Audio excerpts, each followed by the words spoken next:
Howdy, folks. Crew Blind Wave. I'm Eric. Rick. What are we doing?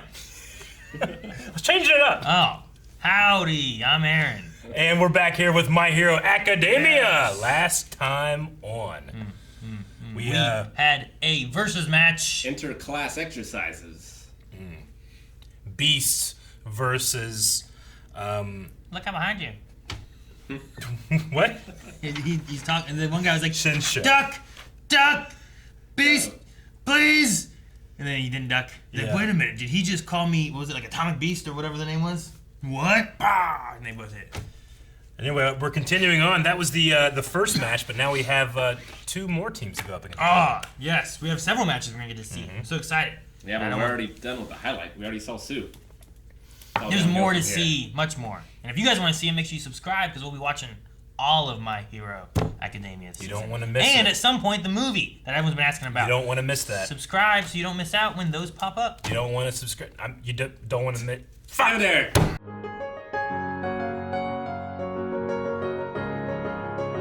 Dude, the flying's cool. Hell yeah. I like the flying's idea. cool. It's basically just carrying him along under the cloak, which also protects him from the light because Yeah. he's under the cloak. And It makes sense. I like how Deku's like, it's simple, and he goes on for a 2-minute explanation. Though the idea is simple. I just love it. You know, Hawks is the one, I guess, that... Did he help him figure that out, or did Hawks kind of have that idea and gave it to him, you know? I wonder. I don't know, we didn't really dive into that too No. far, right? We just kind of like, if you can fly, you should kind of thing. He just was like, Hawks, I thank you. So yeah, I don't know. I don't know which way, the egg or the chicken, which one. I think it's a great Really move. Increases his mobility. Yeah, Yes. and speed. Because that was the thing, that none of the others could catch him, the Curio. I like Dark Fallen Angel, but I think I love Naval Buffet more. It's just What? such a great name. It's so funny, you know? Okay. Okay. I I'm think- allowed to like something more? Jesus. No, you're like, it's so funny. I'm like, yeah, I It's guess. so I don't fun. think Yeah, that it's funny. great. It's naval buffet. He's like, all right. Oh my god, Aaron, shut the fuck up. What's funny about it? I mean, That there's, it's his tummy has a navel and is a buffet? I don't It's know. so funny. there's actual like restaurants in Japan where they like eat off people. They do. Yeah. So Maybe it's a play on that, which that's an interesting idea there. But when he first did it, I'm like, all right. I'm much more impressed with the Dark Fallen Angel thing. I like that one a lot more than just like, what's he gonna do? He just shoots a bunch of lasers out of his belly, rather than one. also he's bulimic because he throws up afterwards whenever he uses it. He's gotten better, but yeah. Well- Just like how Kaminari is a little better now with whenever he shoots electricity, he doesn't get too dazed. He still gets a little dazed, but not as much. I don't know if that makes him bulimic though, right? His power makes him weak and not. No, he's eating from the naval buffet. And he ate too much. He's not eating from the and naval then he's gonna buffet. throw up. Yep, makes perfect sense. Thus, funny. I'm curious on the mushrooms. Like, can she do anything else, or she can just make mushrooms grow? I don't know. You know, like what's the ability that gives her? Like, I mean, Better not be leech Superhero. seed, I'll tell you that. well, I wonder too. Like, can the mushrooms put out like sleep gas? yeah. Stun Well, like, what's spore. she was accepted into being the hero class, right? Whereas, what's his name? Shinso. Shinso was not, but his power seems to be much better than just growing mushrooms. So, what else can the mushrooms do that we don't know yet? Like growing them on Invisible Girl. I mean, at least that way, if she takes off her gloves and stuff, you can still see her because there's mushrooms floating around, you know? Sure. Like, that's helpful there, but that's just one case. So I wonder what else they can do, or I mean, I can she imagine- trap you in a bunch of mushrooms and you can't move, or... I don't know. Because they're like a fungus, they like decompose things, right? So maybe they draw energy from the things that they're on. I imagine it's something like that. It's going to be messing with, like, at the very least, like, messes with your endurance. It, like, just takes something from you, you know? But at the worst, it's some type of poisonous thing. Like you said, can it paralyze you? Does it give you an extra life? Mushrooms do a lot of stuff. And then there's still, we know the one girl gets big hands. Yeah. There's the fourth person, which is the comic book head dude. Don't know yeah. anything about it. I have no idea what that person can do. Yeah. Fukidashi. Maybe, like, Maybe it's like, what was the name of that cartoon where the kid had magic chalk and whatever he drew that came into real life? Maybe it's like that. that happened in SpongeBob. With the pencil. Pencil SpongeBob. Remember I do remember that. No, this was a whole separate cartoon. I know. I don't know which one you're talking about. Though it sounds familiar. Yeah. So maybe like he draws stuff and it comes to life.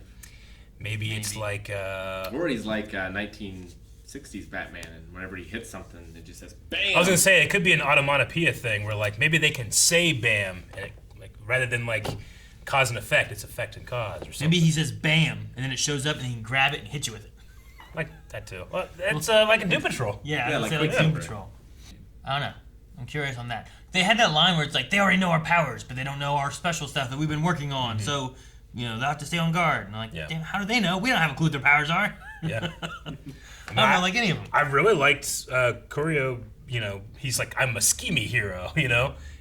Making it look like he's going for his rival, and putting that in his head by literally saying, "I am your rival. I'm coming for you." I feel like he's a hard counter to Dark Shadow. Yeah. Like I'm not sure what he could do against him. I mean, Dark Shadow is great, but he does have some hard counters. Like Bakugo and Todoroki were able to take him out pretty easily with just their light, their flame, whenever he went crazy in the Revelry in the Dark. Yeah. So that's 2 hard counters he's gotten now. Though I really like the flying. It's appropriate that this bird character not can fly. Yes. I want to be like a penguin. Like, I'm a bird, but I can't fly. So like the bird can be under his cloak here, but can the bird always just wear a cloak, like when it's out and about? I don't know. Do what? Well, I feel like he gets under his cloak in order to help him fly. Yeah. Why can't he just wear a cloak all the time to help keep him in shadow? He does wear a cloak all the time. No, he doesn't. Todoroki? Dark Shadow. Todoroki is that his name? No, it's Tokiyamu. Tokiyama. Tokiyama. I knew Takiyami. I knew it was a Toki. Tokiyomi. Like the Dark Shadow itself. Could it wear a cape? I mean, Well- as long as he's always wearing that, almost always wearing that cloak thing. Are you Tokiyomi. saying that he needs to carry a separate cloak so that when he makes Dark Shadow comes out, he can toss him into a cloak? A giant cloak. That's ridiculous. And if he's too shadowed, he can't control him as well. So you have to really weigh the pros and cons of it all. Because in the darkness, he'll lose control. Remember? I feel like as long as he always wears something that Dark Shadow can go through, then that's all you need, right? Like if he wears some type of cape or cloak at all times, then he's just Well, ready. like this one here, like he goes under that and he's safer from the light and he can fly and do all that. But he can't go too crazy because he's also in the daytime. So if he leaves that cloak, he has less power, he has less control, right? over him. So like he needs to make sure he has those. What he needs to do is carry a more light control. with him so that when he is fighting in a point that's all dark, he can be like, "Shh, calm down," or something. But I don't know. Or This- work with someone who can always shoot off light, which is what they did with Invisible Girl. It's crazy how far he was able to send Dark Shadow. But what did he say is the consequence of doing that? It doesn't last as long. It doesn't last as long. That's right. Okay. It's hard because all of them have like that.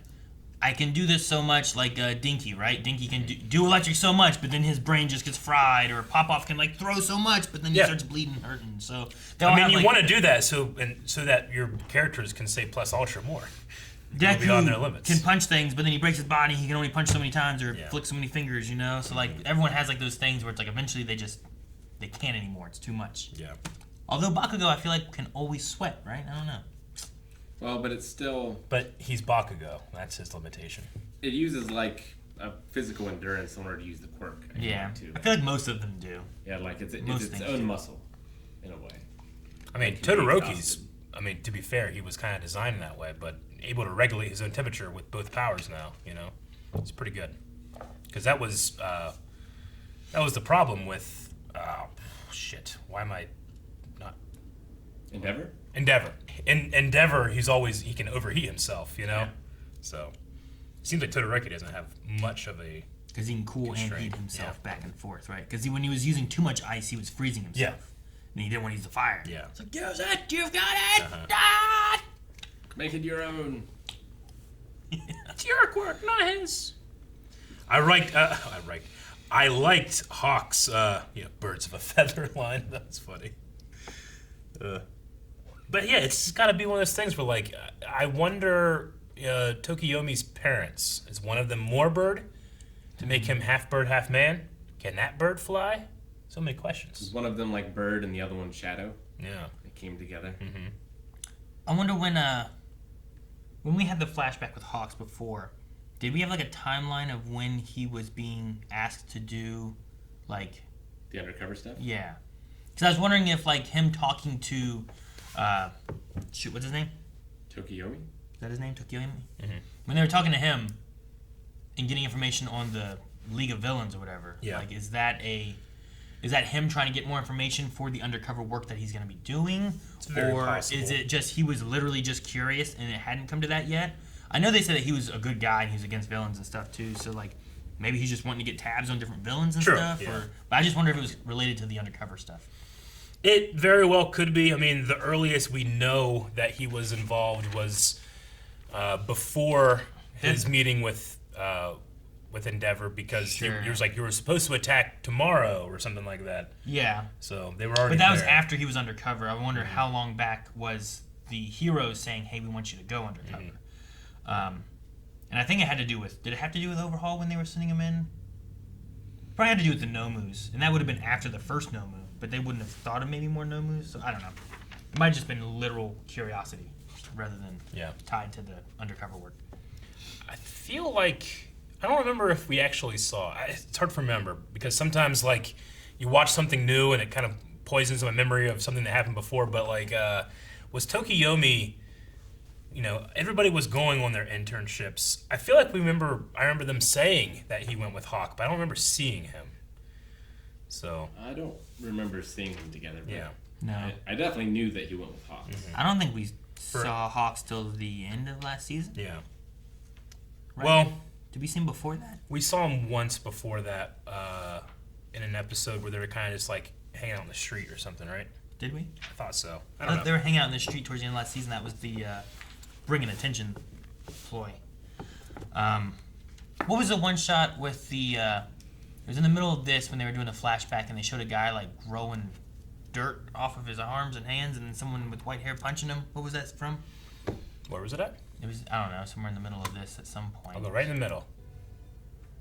Yeah, what's that? Oh, Is that's that during the... that's Overhaul. That's, yeah. Oh, is that Overhaul Yeah, there? yeah. Okay. I was trying to remember what that was from. Yep. And then the next shot showed someone with white hair? Well, it was Deku. Deku With Ariel. Ariel in the Oh, back. that was Ariel. Okay, that makes more sense. That was during the 100%. So I was like, wait, what was that scene? Who was the person with white hair? But Yeah. okay, that's why I was confused because I just saw the white hair and I'm like, that wasn't Tetsu, and like who else was it? I love the offhand remark from the little robot that's like making sure everybody's okay. What did he say? He said, "Humans are inferior beings. Your parts cannot be replaced." Yes. And I was just like, what a strange thing to say, you know? Let's keep an eye on this thing, because it might be like trying to like dominate the world one day. Might be a villain. That would be so great if that turns out to be the villain. That's the only thing to get set up. That was really funny. Yeah, it said whatever it was, and then you guys laughed. Like, shoot, what was the last part that it said? But okay, that makes more sense then. I think it's right after that part there, and I was like, who was that person with white hair? I think that's what happened. It's funny how much of the show can play with my emotion, just like with its awesome music and Chris Sabat voiceover of them talking about the things they've done. But it's only talking about them just in these groups of four, talking about what they're going to do, you know? Like, it's Sure. not very emotional, but something just happens, you know? No, and there was also like the moment of him taking Hawks taking him up to the top of the tower, and it had like that "You Say Run" like softer like music, but I was waiting for it to cut back to the one, and it had stopped. Then I thought it was gonna go back to the like the actual like intense part of the music, but it didn't do that then either. It just like it used the soft side of it while he was like. When I hear that, I've been listening to My Hero music on my own for so much that is always preceded with a, and then it goes right into "You Say Run." So I was expecting it, and when it didn't happen, I was like, oh man, you know. But that's the thing with these type of original soundtracks, where at the beginning of the season they'll usually do like, all right, we're doing 10 songs, 12 songs, cut them up and use them as you need them now. And then the next season you'll get a new batch sometimes. Sure, you know? it's like Star Wars, right? Like that John Williams made that one long song, but they use different segments at different points of the movie and stuff. And all right, well, I mean, I don't know exactly how it works in Japan as opposed to like normal television shows now, you know, like The Flash. When they ordered season 1 of The Flash, yeah, he's working on every episode, but they generally have like, all right, sad music, action music, like, and then they let them cut it up. That way, you don't have to rely on your composer every single minute of the show, you know. Sure. I feel like Class 1B might win this one. You think? One? Yeah, just because we know so little, I feel like about Mushroom Girl and manga, Yeah. that like they're gonna pull it out somehow. I think it's got to have them lose so that inevitably, I mean, I don't know. Inevitably, when Deku jumps up, it has to be like an even thing or he's going to win this. Because it seems like in the intro, he specifically is going to go against Shinso. Yeah. Yeah. So he's going against him against the one guy who has copy ability that told us. So whatever that one is. But to be fair, I mean, Tetsu might be on his team too, because I was trying to think like, well, who's he going to be good against? And I'm like, well, maybe against Deku, the steel guy might be good against Deku. Because otherwise, I'm not sure. Maybe Bakugo or I don't know. Yeah. Like, you need to have something against that strength that has to fight against, which we had Red Riot against the Beast guy. Like that guy was strong too, you know. Yeah. But who does Tetsu go against? I don't know. I want to say like it's going to be tied up to Deku, but then I also thought, well, Deku's definitely going to be in the final match of the sports festival, and that didn't happen. So we'll see. Yeah. No, I don't know. I mean, he could lose, and that's the thing, right? I mean, this could be a little bit more about Shinso.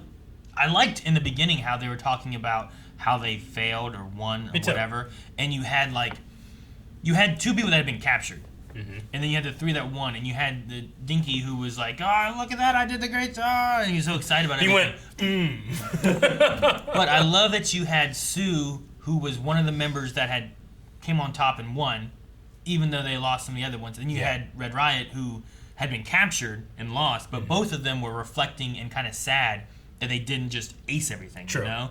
And it was, I like that, and they were talking about how, like, well, they've been in actual situations. You can tell that they're reflecting the most. But Shinso was also reflecting a lot on what was going on. Even though he was, like, going over in his head what he should have done. Yeah. You know? Even though he, like, won. Like, that's more in tune with, like, Sue and Red Riot versus, who was the other one? Anima Voice. Yeah. So, I just thought it was interesting. No, me too. Like, you could have easily just had Red Riot being like, man, I got caught, and I could be dead, and Susan like, yes, we got it, you know, but she was also like, you know, we could have lost 2 people if this was a real battle, and this, and like, she was still not like, we did the best we could, we failed, and we should have had a better plan.